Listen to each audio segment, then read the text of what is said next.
प्रेम से बोलिए सियावर रामचंद्र की जय। प्यारे भक्तों, आज आप सभी श्रवण करेंगे पौष मास कथा अध्याय 9। इस अध्याय में श्रवण करेंगे रामायण कथा, भगवान शिव धनुष का भीषण नाद की कथा। पिछले अध्याय में आपने सुना था कि सीता को प्रेमवश राम के प्रति आकर्षित जानकर सखिया ठिठोली करने लगी, तो सीता ने दृष्टि फेर ली। यह नेत्र कीड़ा चलती है तो सखियों को आनंद आता है। लक्ष्मण मन ही मन मोदित हो रहे हैं। यह देवीय और शाश्वत प्रेम है, अनादि और अनंत प्रेम है। प्यारे भक्तों, अब आप सुनिए आगे की कथा। सीता जी उस छवि को बार बार देखती है और राम भी कई बार पलट कर देखते हैं। अब सीता के मन में प्रेम व शंका उठती है कि यह प्रेम फलीभूत होगा अथवा नहीं, क्योंकि उनके पिता ने तो स्वयंवर में बड़ी कठिन शर्त रखी है। शिव का वह धनुष बड़ा भारी है। यद्यपि सीता को तो वह भारी नहीं लगा। क्या राम उसका पर्यंचा चढ़ा सकेंगे? सीता ने गिरिजा भवानी के मंदिर में प्रार्थना की कि हे माता, तुम सबकी इच्छा पूरी करने वाली हो। तुम्हारी पूजा कन्या इसलिए तो करती है कि उन्हें मनोवांछित वर मिल जाए। हे माता, दशरथ नंदन मेरे हृदय में बस गए हैं। मेरी मनोकामना पूरी करने में सहायता करे। तुलजा भवानी ने साक्षात प्रकट होकर सीता को आशीर्वाद दिया कि तुम्हारी मनोकामना अवश्य पूरी होगी। सीता हर्षित हृदय से अपने महल लौटने लगी तो मार्ग भर सखियां हंसी ठिठोली करती रही। अगली प्रातः ही धनुष यज्ञ होना था, अतः उस रात अतिथिशालाओं में देर तक यह चर्चा चलती रही कि सौंदर्य की स्वामिनी जनक दुलारी सीता का वरण कौन सौभाग्यशाली करेगा। देश विदेश के राजाओं का जमघट था और अभी रावण आदि की आने की भी चर्चा थी। रावण के नाम से सब शंकित थे। जिसने शिव सहित कैलाश उठा लिया, उसके लिए धनुष उठाना क्या बड़ी बात होगी। यह निर्णय लिया गया कि रावण के आने से पहले ही किसी को यज्ञ संपन्न कर देना होगा, अर्थात शर्त पूरी करके सीता का वरण करना होगा। रात भर इसी प्रकार की चर्चाएं होती रही। सबको अपने बाहुबल पर घमंड था, अतः एक दूसरे को चिढ़ाने में ही मनोरंजन करते रहे। थोड़ी बहुत देर सोए तो कितने ने सपने में ही धनुष यज्ञ जीतकर राजमहल में यश भी प्राप्त कर लिया। प्रातः होने पर सभी नित्य कर्मों से निवृत्त हो सज धज कर यज्ञशाला की ओर जाने लगे। अपने अपने दल के साथ विभिन्न वेशभूषाओं और अस्त्र शस्त्रों को लटकाए राजा राजकुमार समूहों में यज्ञ स्थल की ओर बढ़ चले। यज्ञ स्थल के मुख्य द्वार पर उनका भव्य स्वागत हुआ। सुंदरियों ने पुष्पों की वर्षा की। स्वागतार्थी ने बड़े ही भाव से आदर सहित उन्हें अंदर ले जाकर यज्ञ स्थल पर बैठाया। स्वागतम गान की मधुर ध्वनि निरंतर गूंज रही थी। मुनि विश्वामित्र के साथ राम लक्ष्मण जब वहां पहुंचे तो विचित्र सा कोलाहल मच गया। राज समाज एक दूसरे से उनके विषय में बात कर रहा है।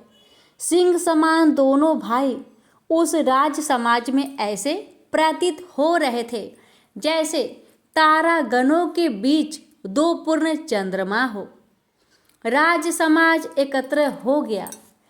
अधिकांश आसन भर गए और मुहूर्त के अनुसार अब किसी की प्रतीक्षा करना संभव नहीं है। अतः गुरु सतानंद की आज्ञा लेकर जनक जी ने सीता को वहां बुला लाने का आदेश दिया। कुछ ही क्षणों में बहुत सी अपूर्व सुंदरिया से घिरी वरमाला हाथ में लेकर सीता जी आई। राज समाज की दृष्टि उस साक्षात रति सौंदर्य पर ठहर गई और उनके मन विचलित हो उठे। आहा, उस सुंदरिया स्वामिनी का जो भी स्वामी होगा उसने बड़े पुण्य किए होंगे। कोई कोई तो अपने इष्ट को मना रहा है कि हे प्रभु, केवल आज के लिए इतना बल दे दो कि यज्ञ की शर्त पूरी करके उस रूपवान सीता का स्वामी बन सकूं। परंतु सीता की दृष्टि तो उन्हें राम को खोज रही थी, जो इनके हृदय में बस गए थे। राजा जनक ने शुभ अवसर जानकर चारण को राज समाज के सामने अपना प्रण सुनाने को कहा। चारण ने सबको सिर नवाकर यज्ञ का उद्देश्य और उसकी शर्त के विषय में बताया। मंच पर रखा विशाल धनुष देखकर राजा को संशय होने लगा था। वैसा धनुष उन्होंने पहले कभी न देखा था। वह पिनाक था, शिव का धनुष, जिसकी टंकार से ब्रह्मांड भी डोल जाता था। परंतु सीता भी उसे उठा लेती थी। यह जानकर कईयों का मनोबल बढ़ गया था। निश्चित मुहूर्त में प्रथम प्रतियोगी सिंधु नरेश को चुना गया। हिंदुकुश पर्वत की अंतिम सीमा का सम्राट, बलिष्ठ, बलवान और रूपवान भी सिंधु नरेश ने राज समाज को प्रणाम किया और मंच के पास पहुंचकर शिव की स्तुति की और एक हाथ से धनुष को हिलाकर देखा। फिर दोनों हाथों से बल लगाया तो आभास हुआ जैसे पत्थर के किसी स्तंभ को ही थाम रखा है। फिर और भी बल, जहाँ तक कि मुख पसीने पसीने हो गए। गर्दन की सिराएं इतनी तन गई मानो फटकर बाहर आ जाएगी, परंतु धनुष तनिक भी जुम्बिश न हुई। वह सूत भर सरका तक नहीं। हार कर सिंधु नरेश गर्दन झुकाए अपने स्थान पर जा बैठे। कुछ राजा सहानुभूति से तो कुछ उपहास भरी दृष्टि से उसे देख रहे थे। कार्यक्रम जैसे जैसे आगे बढ़ाया गया, वैसे वैसे थके, परास्त, अपमानित और गर्दन झुकाए राजाओं की संख्या बढ़ती गई। उसी अनुपात में राजा जनक की चिंता भी बढ़ती गई। उसी समय यज्ञ क्षेत्र में एक विमान उतरा, पुष्पक विमान अर्थात लंकापति रावण। राजा जनक अनशंकित हो गए। राज समाज में भी निस्तेज हो गया। जनक ने तो रावण को निमंत्रण भी नहीं दिया था, परंतु यह सब जानते थे कि वह आएगा अवश्य। रावण ने किसी को प्रणाम न किया। जनक को अवश्य क्रोध और अहंकार भरी दृष्टि से देखा। मिथिला नरेश रावण गर्वयुक्त वाणी से बोला, आश्चर्य तो हुआ होगा कि लंकापति रावण बिना निमंत्रण कैसे आ गया। सिंह को शिकार के लिए जिस प्रकार किसी निमंत्रण या अनुमति की आवश्यकता नहीं होती, वैसे ही महाबली रावण को भी औपचारिकता की परवाह नहीं। अपने भुज बल से महादेव को भी संतुष्ट कर देने वाला रावण स्वेच्छा से ही कहीं भी आ जा सकता है। तुमने किस कारण मेरा अनादर किया, यह गौण है, परंतु मैं लंका का राजा हूँ और राजा को किसी भी स्वयंवर में जाने का अधिकार है।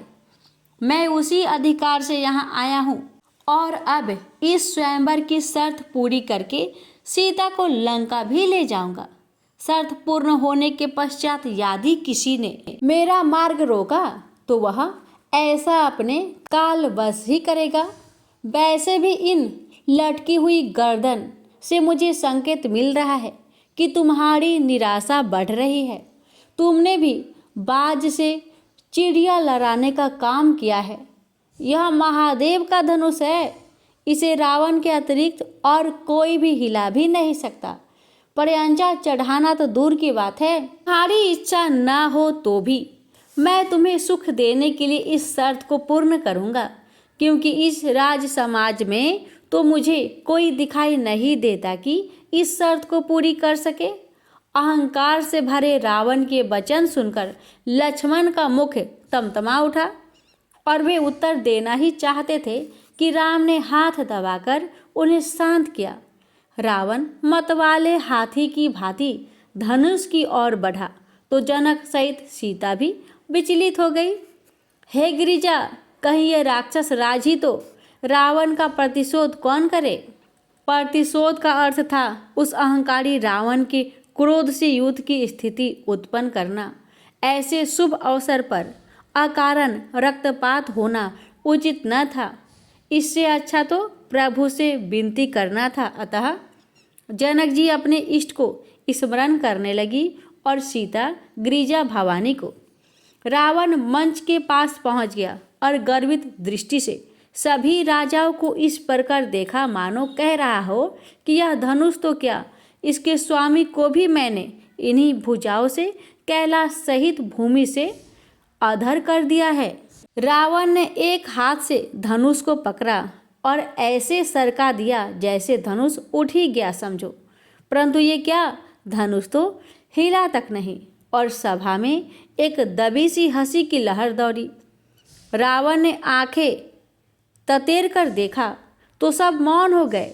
रावण ने दोनों हाथ लगाकर धनुष उठाया, परंतु जैसी भूमि ने उसे जकड़ रखा था वह तिल भर न सरका। रावण ने अपनी संपूर्ण शक्ति लगा दी, परंतु धनुष की अडिंगता बनी रही और रावण लज्जित हो गया।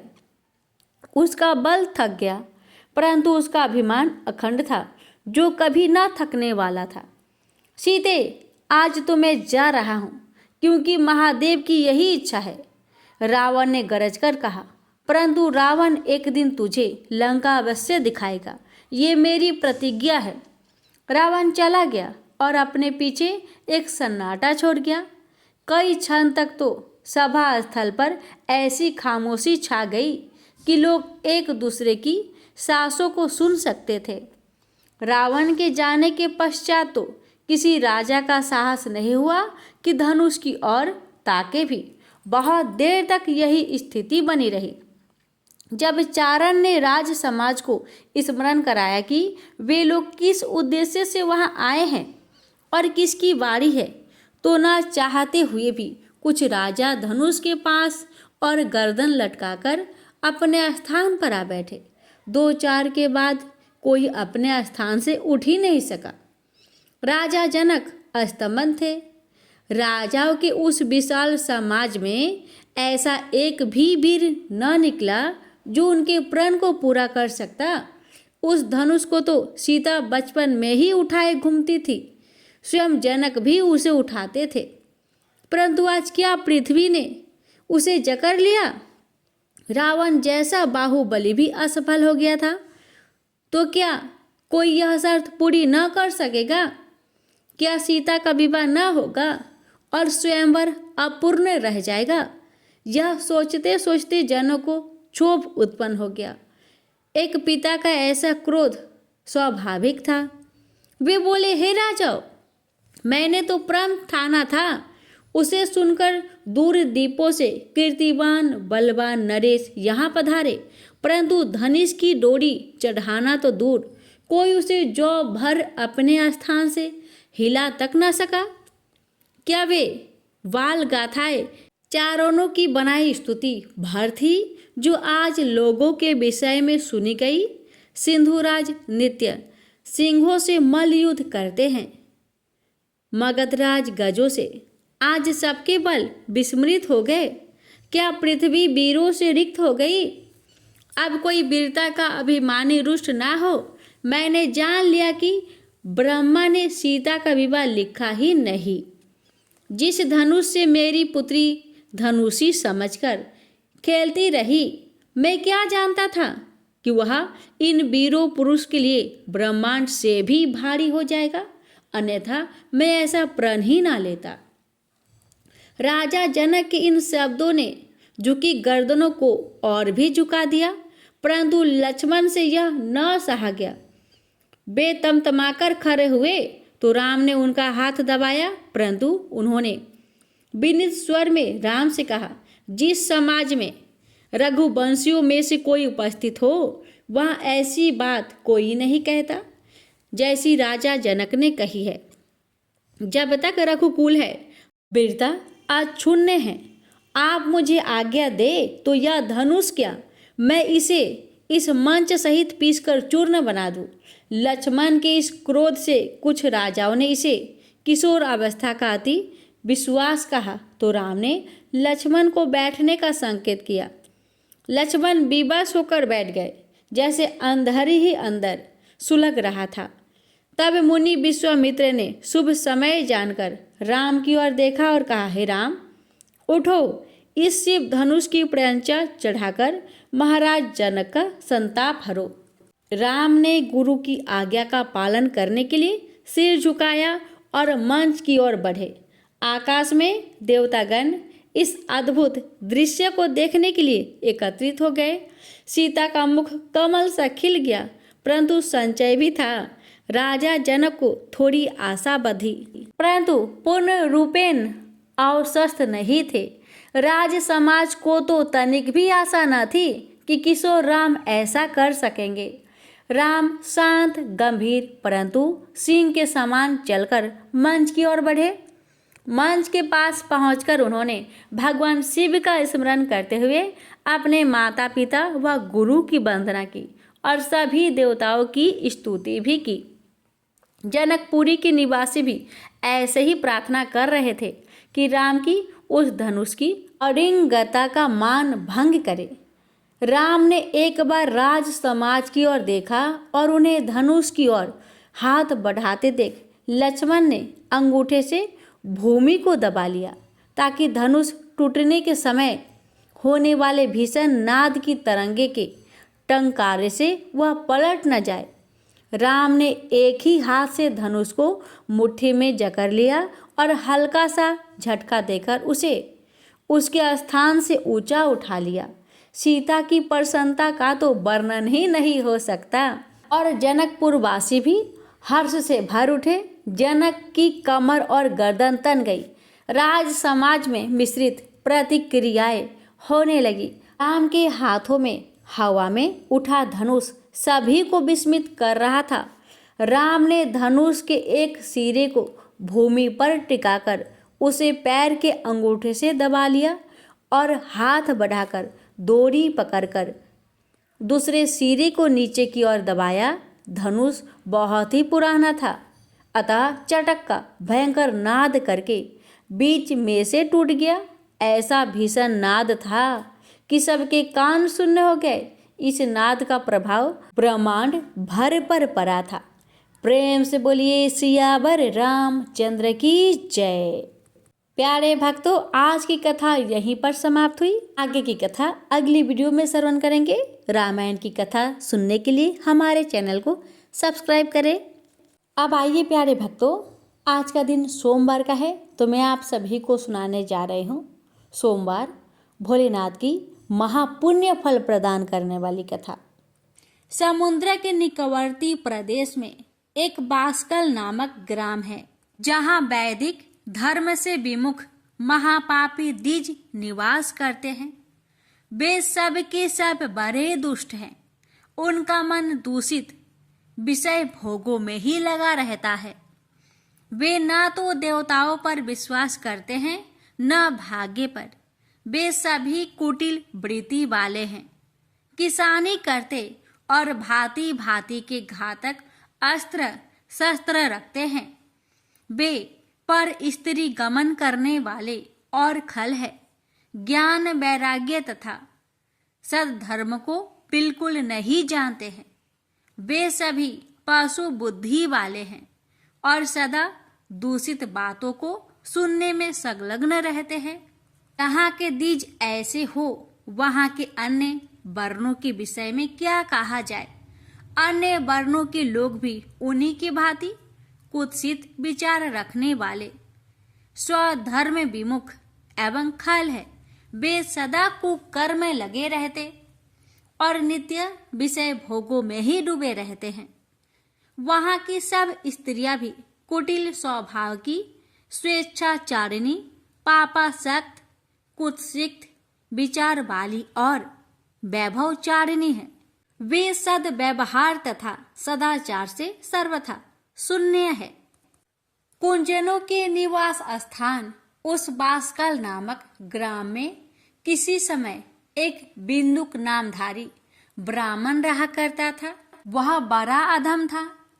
वह दुरात्मा और महापापी था। यद्यपि उसकी स्त्री बड़ी सुंदर थी तो भी वह कुमार्ग पर ही चलता था। काम वासना से कुलसित चित वह वेश्यागामी था। उसकी पत्नी का नाम चंचूला था।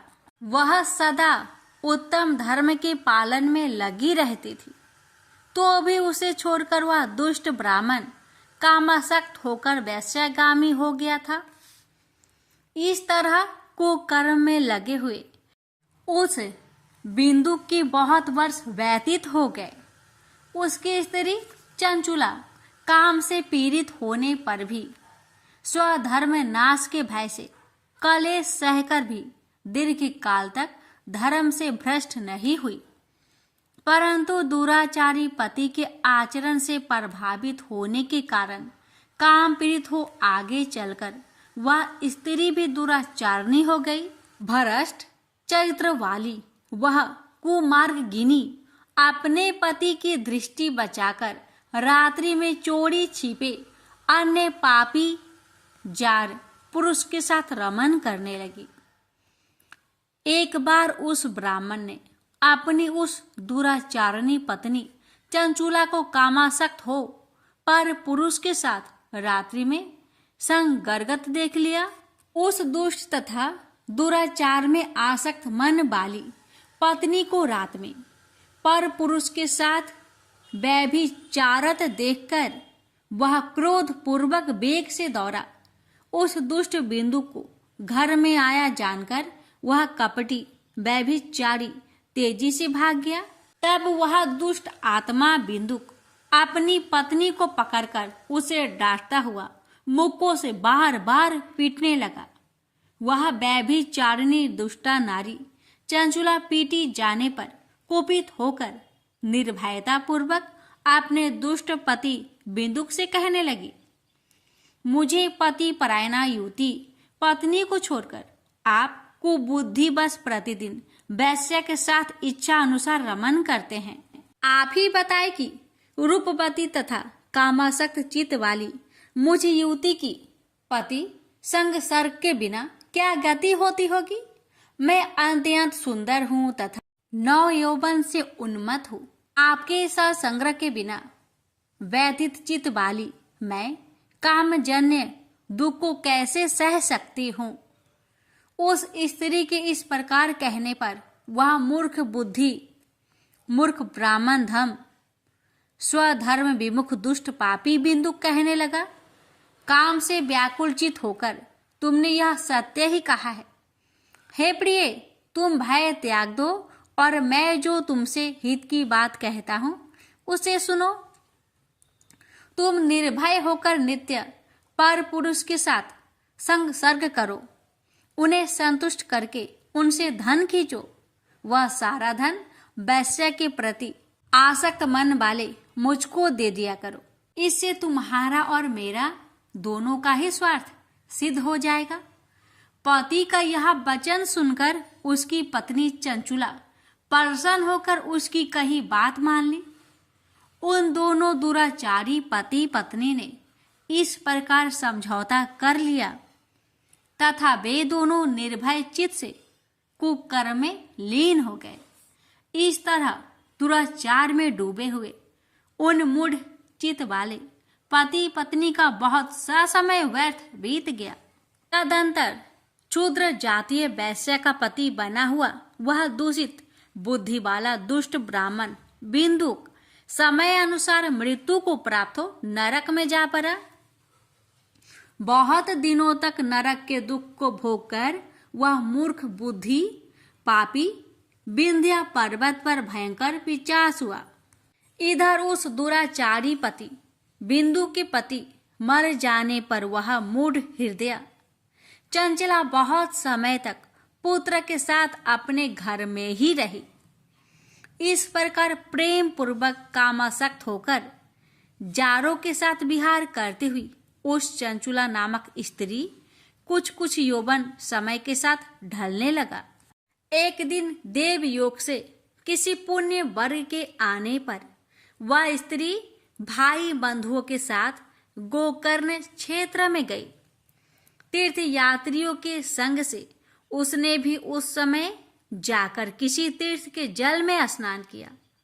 फिर वह साधारणतया मेला देखने की दृष्टि से बंधुजनों के साथ यत्र तत्र घूमने लगी। घूमती घामती किसी देव मंदिर में उसने एक देवयज्ञ ब्राह्मण के मुख से भगवान शिव की परम पवित्र एवं मंगलकारिणी उत्तम पौराणिक कथा सुनी। कथावाचक ब्राह्मण कह रहे थे कि जो स्त्रियां पर पुरुषों के साथ व्यभिचार करती है, वे मरने के बाद जब यमलोक में जाती है, तब यमराज के दूत उनकी योनि में तपे हुए लोहे का परीख डालते हैं। पौराणिक ब्राह्मण के मुख से यह वैराग्य बढ़ाने वाली कथा सुनकर चंचुला भय से व्याकुल हो वहां कांपने लगी।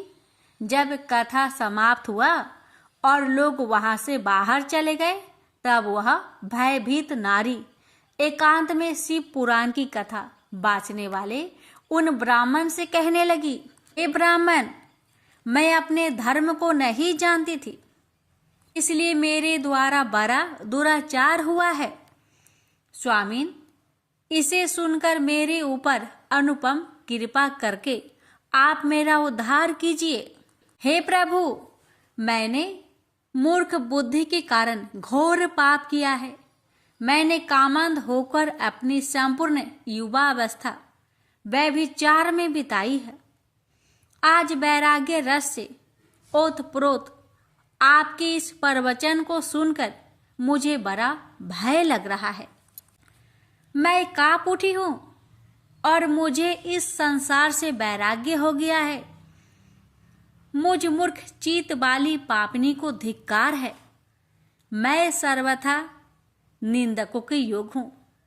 मैं कुत्सित विषयों में फंसी हुई हूं और अपने धर्म से विमुख हो गई हूं।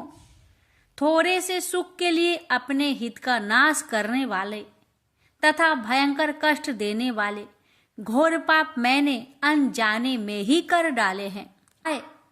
न जाने किस किस घोर कष्टदायक दुर्गति से मुझे पड़ना पड़ेगा और वह कौन बुद्धिमान पुरुष कुमार्ग में मन लगाने वाले मुझ पापनी का साथ देगा।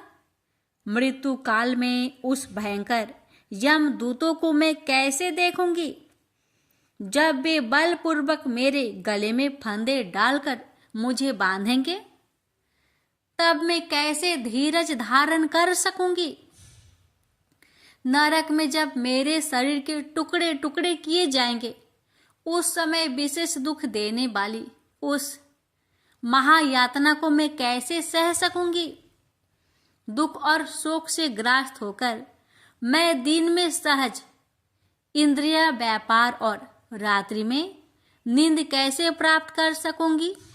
हाय, मैं मर गई, मैं जल गई, मेरा हृदय विदीर्ण हो गया और मैं सब प्रकार से नष्ट हो गई, क्योंकि मैं हर तरह से पाप में ही डूबी रही हूं। हाय विधाता, मुझ पापिनी को आपने हठात ऐसी दुर्बुद्धि क्यों दे दी, जो सभी प्रकार का सुख देने वाले स्वधर्म से दूर कर देती है। हे द्विज, सूल से विधा हुआ व्यक्ति ऊंचे पर्वत शिखर से गिरने पर जैसा घोर कष्ट पाता है, उससे भी करोड़ गुना कष्ट मुझे है। सैकड़ों अश्वमेध करके अथवा सैकड़ों वर्षों तक गंगा स्नान करने पर भी मेरे घोर पाप की शुद्धि संभव नहीं दिखती। मैं क्या करूं, कहां जाऊं और किसका आश्रय लूं। मुझ नरक गामिनी की इस संसार में कौन रक्षा करेगा। हे ब्राह्मण, आप ही मेरे गुरु हैं, आप ही मेरे माता और आप ही मेरे पिता हैं। आपकी शरण में आई हुई मुझ दीन अबला का उद्धार कीजिए, उद्धार कीजिए। इस प्रकार खेद और वैराग्य से युक्त हुई चंचला उस ब्राह्मण के चरणों में गिर पड़ी। तब उन बुद्धिमान ब्राह्मणों ने कृपा पूर्वक उसे उठाकर इस प्रकार कहा, सौभाग्य की बात है कि भगवान शंकर की कृपा से शिव पुराण की इस वैराग्य युक्त तथा श्रेष्ठ कथा को सुनकर तुम्हें समय पर चेत हो गया है। हे ब्राह्मण पत्नी, तुम डरो मत, भगवान शिव की शरण में आओ। शिव की कृपा से सारा पाप तत्काल नष्ट हो जाता है। मैं तुमसे भगवान शिव की कीर्ति कथा से युक्त उस परम वस्तु का वर्णन करूंगा जिससे तुम्हें सदा सुख देने वाली उत्तम गति प्राप्त होगी। शिव की उत्तम कथा सुनने से ही तुम्हारी बुद्धि इस तरह पश्चाताप से युक्त एवं शुद्ध हो गई है। साथ ही तुम्हारे मन में विषयों के प्रति वैराग्य हो गया है। पश्चाताप ही पाप करने वाले पापियों के लिए सबसे बड़ा प्रायश्चित है। सत्पुरुषों ने सबके लिए पश्चाताप को ही समस्त पापों का शोधक बताया है। पश्चाताप से ही पापों की शुद्धि होती है। जो पश्चाताप करता है वह वास्तव में पापों का प्रायश्चित करता है, क्योंकि सत्पुरुषों ने समस्त पापों की शुद्धि के लिए जैसे प्रायश्चित का उपदेश दिया है वह सब पश्चाताप से संपन्न हो जाते हैं।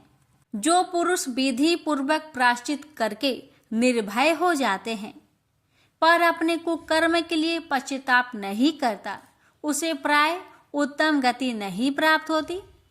परंतु जिसे अपने कुकृत्य पर हार्दिक पश्चाताप होता है वह अवश्य उत्तम गति का भागी होता है।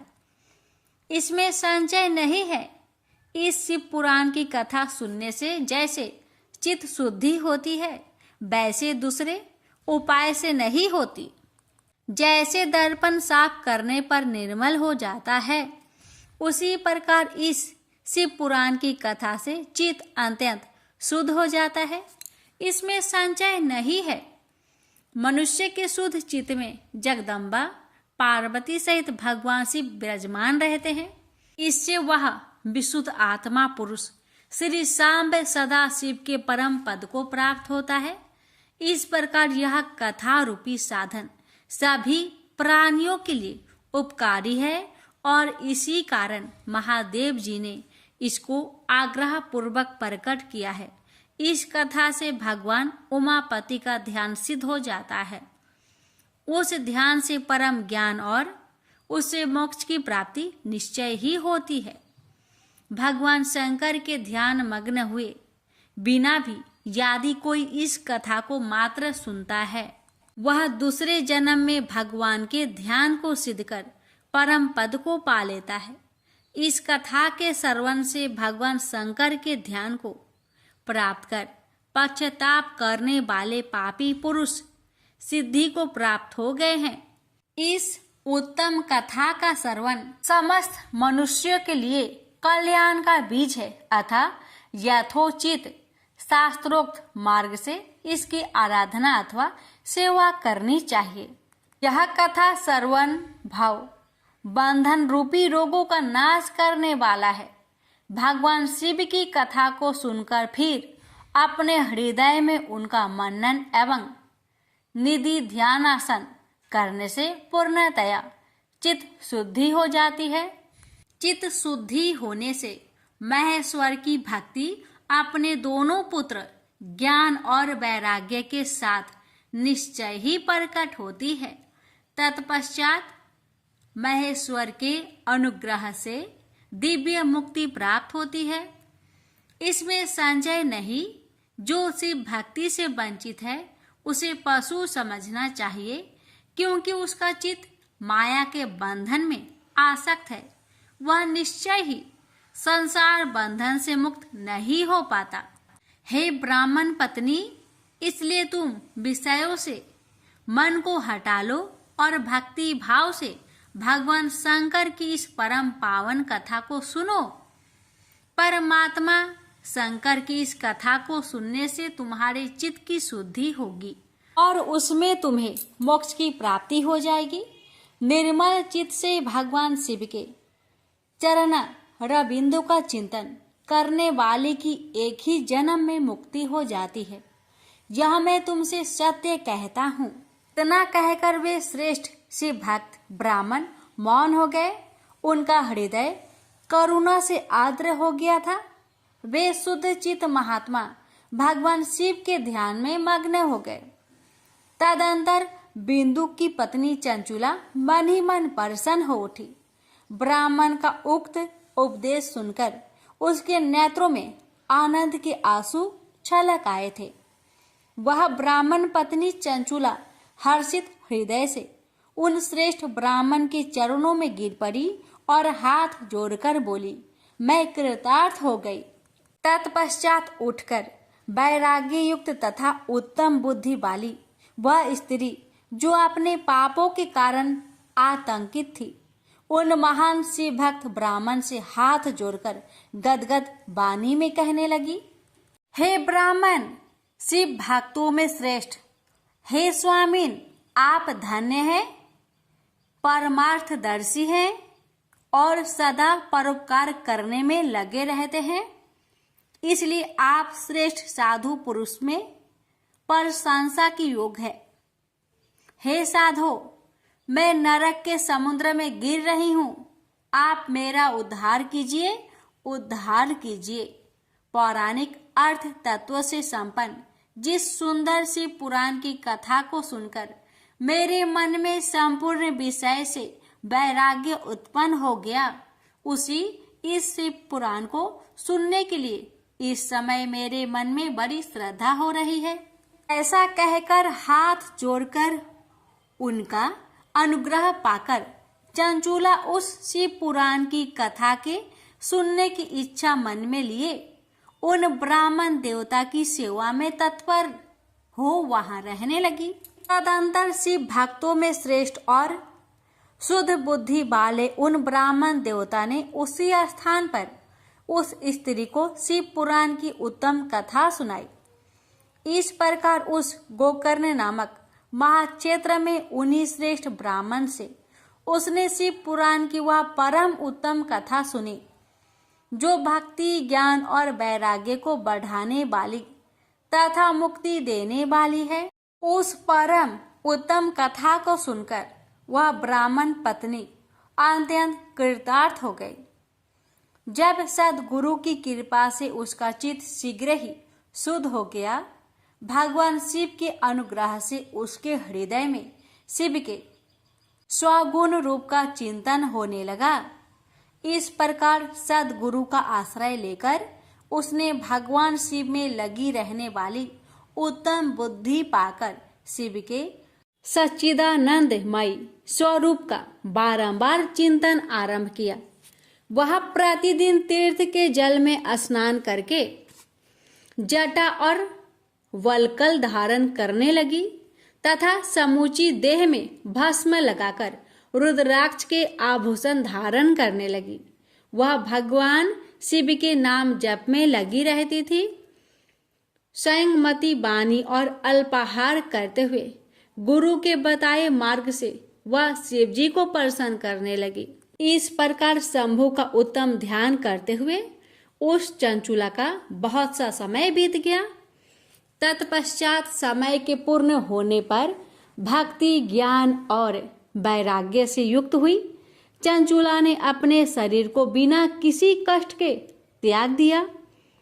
इतने में ही त्रिपुर शत्रु भगवान शिव का भेजा हुआ एक दिव्य विमान दूत गति से वहां आ पहुंचा, जो उनके अपने गणों से संयुक्त और भांति भांति की शोभा साधनों से संपन्न था। चंचुला उस विमान पर आरूढ़ हुई और भगवान शिव के श्रेष्ठ पार्षदों ने उसे तत्काल शिवपुरी में पहुंचा दिया। उसके सारा मल धुल गए थे। वह दिव्य रूप धारिणी दिव्यांगना हो गई थी। उसके दिव्य अवयव उसकी शोभा बढ़ाते थे। मस्तक पर अर्ध चंद्र का मुकुट धारण किए वह गौरांगी देवी शोभाशाली दिव्य आभूषणों से विभूषित थी। वहां पहुंचकर उसने त्रिनेत्रधारी महादेव जी को देखा। ब्रह्मा विष्णु आदि देवता उन सनातन शिव की सेवा कर रहे थे। गणेश, भृंगी, नंदीश, वीर भद्रेश्वर आदि गण उत्तम भक्ति के साथ उनकी उपासना कर रहे थे। उनकी अंग कांति करोड़ों सूर्य के समान प्रकाशित हो रही थी। कंठ में नील चिन्ह शोभा पाता था। उनके 5 मुख थे और प्रत्येक मुख में 3-3 नेत्र थे। मस्तक पर अर्ध चंद्राकर मुकुट शोभा देता था। उन्होंने अपने बाम अंग में गौरी देवी को बैठा रखा था, जो विद्युत पुंज के समान प्रकाशित थी। गौरीपति महादेव जी की कांति कपूर के समान गौर थी। उन्होंने सभी अलंकार धारण कर रखे थे। उनका सारा शरीर श्वेत भस्म से भासित था। शरीर पर श्वेत वस्त्र शोभा पा रहे थे। वे अत्यंत उज्जवल वर्ण के थे। इस प्रकार परम उज्जवल भगवान शंकर का दर्शन करके वह ब्राह्मण पत्नी चंचुला बहुत प्रसन्न हुई। अत्यंत प्रीति युक्त होकर उसने बड़ी उतावली के साथ भगवान को बारंबार प्रणाम किया। फिर हाथ जोड़कर वह बड़े प्रेम, आनंद और संतोष युक्त हो विनीत भाव से खड़ी हो गई। उसके नेत्र से आनंद अश्रुओं की अविरल धारा बहने लगी तथा संपूर्ण शरीर में रोमांच हो गया। उस समय भगवती पार्वती और भगवान शंकर ने उसे बड़ी करुणा के साथ अपने पास बुलाया और सौम्य दृष्टि से उसकी ओर देखा। पार्वती ने तो दिव्य रूप धारिणी बिंदुक प्रिया चंचुला को प्रेम पूर्वक अपने सखी बना लिया। वह उस परमानंदन घन ज्योति स्वरूप सनातन धाम में अविरल निवास पाकर दिव्य सौख्य से संपन्न हो अक्षय सुख का अनुभव करने लगी। सूत जी बोले, हे सौनक, एक दिन परम आनंद में निमग्न हुई चंचुला ने उमा देवी के पास जाकर प्रणाम किया और दोनों हाथ जोड़कर वह उनकी स्तुति करने लगी। चंचुला बोली, हे गिरिजा नंदिनी, हे स्कंद माता, मनुष्यों ने सदा आपकी सेवा की है। समस्त सुखों को देने वाली हे शंभु प्रिय, हे ब्रह्म स्वरूपिणी, आप विष्णु और ब्रह्मा आदि देवताओं द्वारा सेव्य है। आप ही सगुना और निर्गुणा भी है तथा आप ही सूक्ष्म सच्चिदानंद स्वरूपिणी आद्य प्रकृति है। आप ही संसार की सृष्टि, पालन और संहार करने वाली है।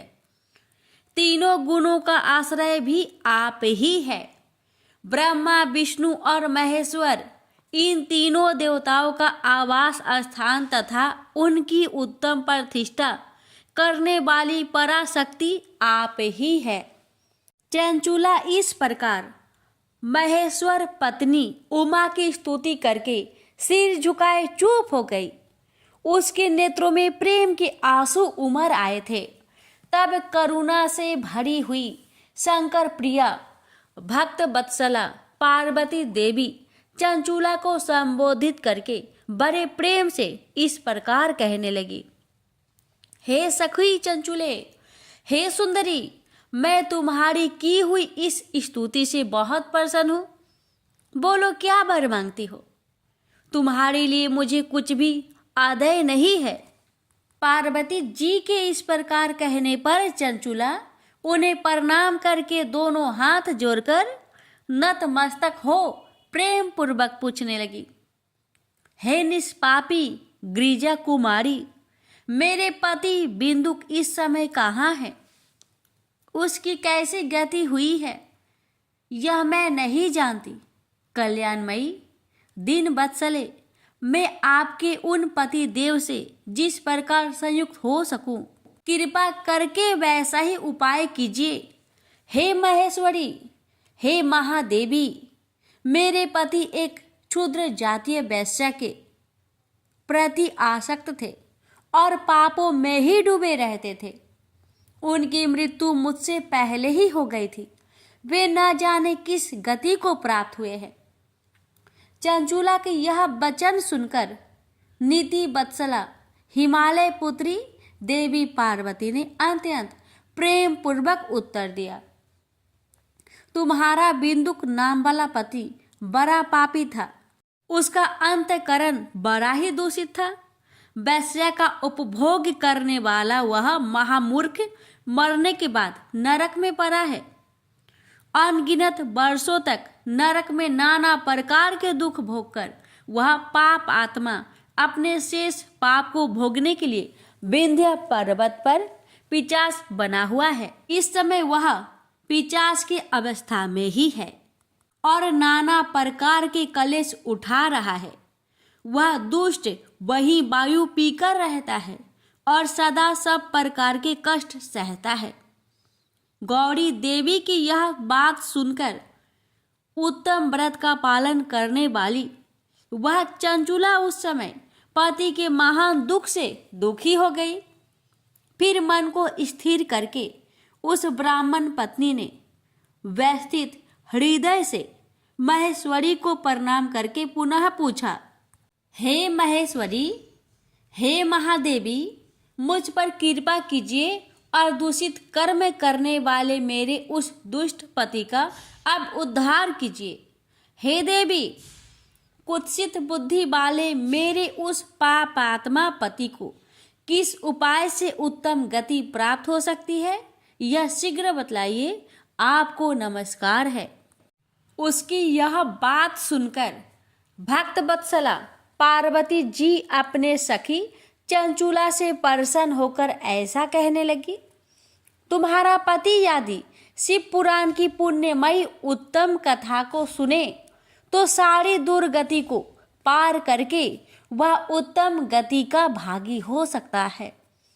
अमृत के समान मधुर अक्षरों से युक्त गौरी देवी का यह वचन आदर पूर्वक सुनकर चंचूला ने हाथ जोड़कर मस्तक झुकाकर उन्हें बारंबार प्रणाम किया और अपने पति के समस्त पापों की शुद्धि तथा उत्तम गति की प्राप्ति के लिए पार्वती देवी से यह प्रार्थना की कि मेरे पति को शिव पुराण सुनाने की व्यवस्था होनी चाहिए। उस ब्राह्मण पत्नी के बारंबार प्रार्थना करने पर शिव प्रिया गौरी देवी को बड़ी दया आई। उन भक्त वत्सला महेश्वरी गिरिजा कुमारी ने भगवान शिव की उत्तम कृति का गान करने वाले गंधर्व राज तुमरुक को बुलाकर उनसे प्रसन्नता पूर्वक इस प्रकार कहा, मेरी मन की बातों को जानकर मेरे अभिष्ट कार्यों को सिद्ध करने वाले तथा शिव में प्रीति रखने वाले हे तुमरु, मैं तुमसे एक बात कहती हूँ, तुम्हारा कल्याण हो। तुम मेरी इस सखी के साथ शीघ्र ही विंध्य पर्वत पर जाओ। वहाँ एक महाघोर और भयंकर पिशाच रहता है। उसका वृत्तांत तुम आरंभ से ही सुनो। मैं तुमसे प्रसन्नता पूर्वक सब कुछ बताती हूँ। पूर्व जन्म में वह पिशाच बिंदुक नामक ब्राह्मण था। वह मेरी इस सखी चंचूला का पति था, परंतु वह दुष्ट वैश्यगामी हो गया। स्नान संध्या आदि नित्य कर्म छोड़कर वह अपवित्र रहने लगा। क्रोध के कारण उसकी बुद्धि पर मूर्खता छा गई थी। वह कर्तव्य का विवेक नहीं कर पाता था। अभक्षय भक्षण, सज्जनों से देश और दूषित वस्तुओं का दान लेना, यही उसका स्वाभाविक कर्म बन गया था। वह अस्त्र शस्त्र लेकर हिंसा करता, बाएं हाथ से खाता, दीनों को सताता और क्रूरता पूर्वक पराये घरों में आग लगा देता था। वह चांडालों से प्रेम करता और प्रतिदिन वेश्या के संपर्क में रहता था। वह बड़ा दुष्ट था। उस पापी ने अपनी पत्नी का परित्याग कर दिया था और वह दुष्टों के संग में निरत रहता था। उसने वेश्या के कुसंग से अपने सारे पुण्य को नष्ट कर लिए और धन के लोभ से अपनी पत्नी को निर्भय करके व्यभिचारिणी बना डाला। वह मृत्यु प्रयत्न दुराचार में ही फंसा रहा। फिर समय आने पर उसकी मृत्यु हो गई। वह पापियों के भोग स्थान घोर यमपुर में गया और वहां बहुत से नरकों को भोग कर वह दुष्ट आत्मा इस समय विंध्या पर्वत पर पिशाच बना हुआ है। वहीं पर वह दुष्ट पिशाच अपने पापों का फल भोग रहा है। तुम उसके आगे यत्न पूर्वक शिव पुराण की उस दिव्य कथा का प्रवचन करो जो परम पुण्यमयी तथा समस्त पापों का नाश करने वाली है। उत्तम शिव पुराण की कथा के श्रवण से उसका हृदय शीघ्र ही समस्त पापों से शुद्ध हो जाएगा और वह प्रेत योनि का परित्याग कर देगा। दुर्गति से मुक्त होने पर उस बिंदुक नामक पिशाच को मेरी आज्ञा से विमान पर बैठाकर तुम भगवान शिव के समीप ले आओ।